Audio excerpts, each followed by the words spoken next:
Apostando em uma fórmula não convencional para contar sua própria história, Checkmate pode parecer em um primeiro momento um filme desconexo e até mesmo confuso. Entretanto, a quantidade exagerada de pontas soltas e becos sem saída criados pela narrativa que dá essa impressão inicial se provam também como seu maior mérito, pavimentando o caminho para seu memorável e arrebatador desfecho durante seu último ato. O longa faz uso de um roteiro subjetivo, contando a partir do ponto de vista de seu protagonista, que intencionalmente, como se contasse a história para um grupo de amigos, deixa de revelar acontecimentos e detalhes cruciais da história, a fim de manter uma aura de mistério e suspense, tornando assim a narrativa mais atraente aos seus ouvidos. Somado a isso, há também a intemporalidade das cenas, que não tem preocupação em deixar claro onde e quando cada uma ocorre, criando assim os elementos que fazem Checkmate demonstrar a importância de se enxergar o cenário como um todo, de uma perspectiva ampla e imparcial, pois ao focar em pontos isolados e subjetivos, seja pela ignorância ou pela omissão, abre-se o caminho para armadilhas e, consequentemente, um checkmate.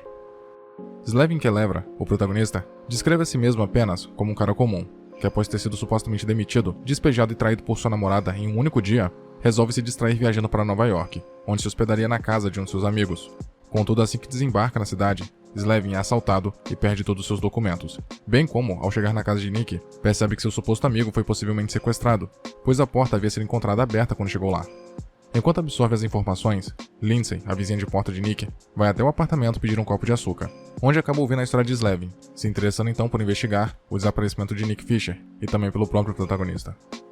Após a saída da garota, Slevin é abordado por capangas de um mafioso local, conhecido como o Chefe, que o confundem com Nick e o levam até o escritório do personagem, que passa a cobrar erroneamente uma dívida de Slevin, que nada tem a ver com a situação. Por não ter o dinheiro em mãos e deixar claro que não teria como consegui-lo a tempo, o mafioso então oferece a oportunidade do protagonista pagar sua dívida através de um favor: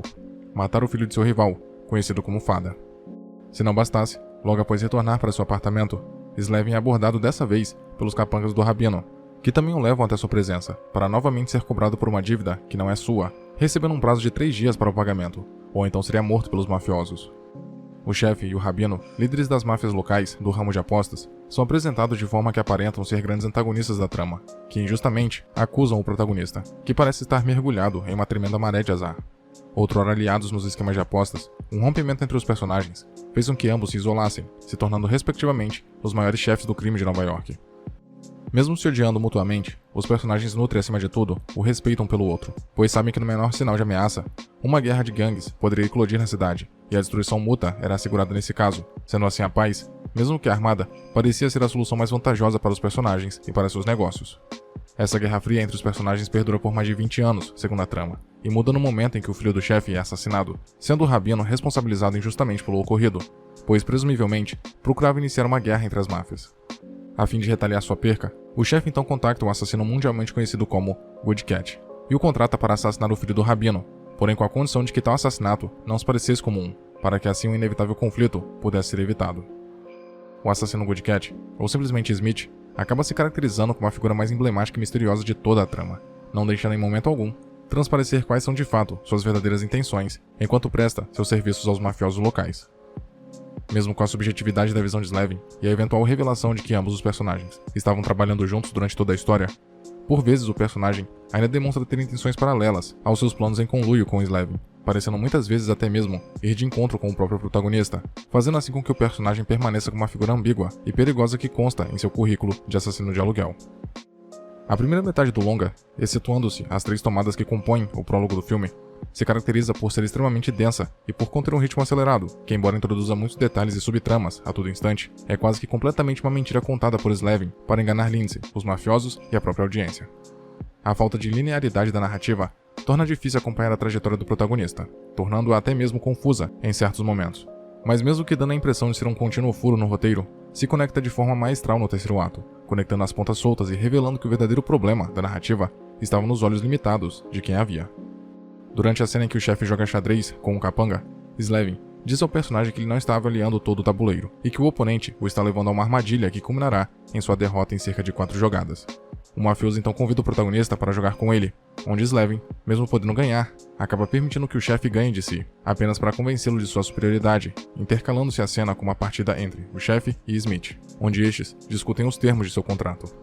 Tal passagem, além de servir como uma demonstração da superioridade estratégica de Slevin, que mesmo aparentando ser um garoto desleixado e despreocupado, é muito inteligente, é também uma metáfora para demonstrar os movimentos impulsivos e convencidos dos membros da máfia, que acreditam estar no controle da situação, mas que por justamente negligenciarem a perspectiva mais ampla do tabuleiro de xadrez e das ramificações que a narrativa havia adquirido, acabam sendo enganados e introduzidos a entrar em uma armadilha arquitetada pela dupla de assassinos. Da mesma forma que a audiência, por carecer de informações devido à subjetividade de Slevin, é induzida a acreditar em uma falsa narrativa, que só é revelada no exato momento em que o protagonista deseja que assim seja.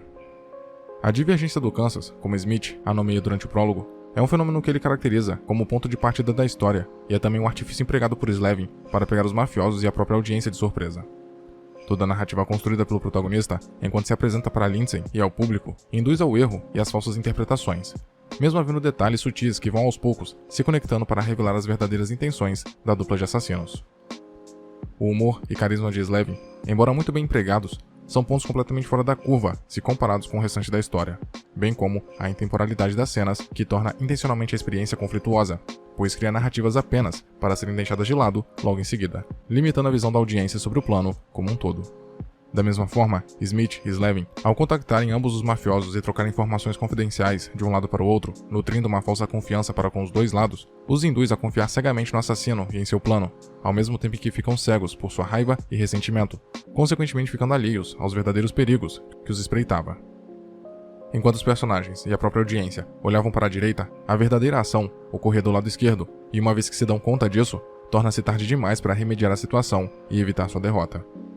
Durante o ato final, quando todas as peças são devidamente posicionadas no tabuleiro e tomam consciência da verdadeira posição que ocupam, a intemporalidade e subjetividade são colocadas de lado para preencher as lacunas da história e costurar a infinidade de pontas soltas que o roteiro havia criado até então. Slevin teve toda sua família assassinada pela dupla de mafiosos, ainda na época em que trabalhavam juntos, como retratado no prólogo, e Good Cat, o assassino contratado exclusivamente para dar cabo do garoto, acabou se sentindo compadecido com sua ingenuidade e inocência, o adotando então como pupilo, tendo este, a partir desse momento, arquitetado sua maquiavélica vingança contra o chefe e o rabino. A prepotência e o convencimento desses personagens os fizeram acreditar que estavam jogando um contra o outro, se considerando os reis de seus próprios tabuleiros. A falta de uma visão mais perceptiva não os permitiu ponderar e perceber em momento nenhum que na realidade estavam jogando no mesmo time, contra um adversário que movia suas peças pensando em jogadas à frente, e que através do premeditado assassinato do filho do chefe, havia iniciado uma jogada que, beneficiada pela impulsividade dos mafiosos, culminaria em sua derrocada, em seu checkmate. Entretanto, mesmo planejando minuciosamente cada detalhe e movimento, uma vez em ação, a vida é marcada por sua imprevisibilidade, e Lindsay se tornou o ponto fraco na vida de Slevin, que mesmo tendo nutrido sua vingança por décadas, ainda assim conseguiu encontrar espaço para adicionar a moça em sua vida. Smith, que tenta matá-la por saber demais, quando percebe que ela está viva, acaba por não agir, comparando tal situação ao tempo em que se compadeceu por Slevin, da mesma forma que este agora se compadeceu pela garota. Mesmo que os personagens tenham se tornado assassinos cruéis e frios, em algum lugar ainda encontraram espaço dentro de si para amarem seres tão ingênuos e inocentes quanto o jovem Slevin e a médica Lindsay. O risco valeria a pena por terem alguém e fazerem com que suas vidas significassem mais do que mera vingança. Checkmate engana seus personagens e a própria audiência para mostrar como a atenção aos detalhes é importante, e como qualquer passo em falso pode significar a ruína. A arrogância e a prepotência dos mafiosos foram o motivo de suas quedas, da mesma forma que a confiança cega em uma narrativa omissa e tendenciosa naturalmente levam a audiência ao erro, pois contém um estilo não convencional, que embora conflituoso, se mostra inovador e muito bem costurado, uma vez percebido por uma perspectiva mais abrangente. A trama de Slevin e Smith, se comparada com um jogo de xadrez, o que é referenciado pelo título, mostra que ações impulsivas e fáceis muitas vezes levam ao erro, e ao contar com a pura sorte, como o pai de Slevin e todos os demais apostadores retratados no longa, é quase como um pedido para a morte certa. Apenas o emprego da estratégia, do planejamento e do preparo podem levar os personagens a derrotar seus oponentes, consequentemente alcançando o checkmate. Muito obrigado por ter chegado até aqui. Imagino que, de algum modo, esse vídeo tenha sido interessante para você, e por isso peço que o curta e o compartilhe para ajudar a divulgar o conteúdo do canal. Se quiser ajudar e puder, claro, torne-se membro e confira os benefícios de cada nível de assinatura. Na tela, tem mais vídeos que talvez possam te interessar. Até a próxima.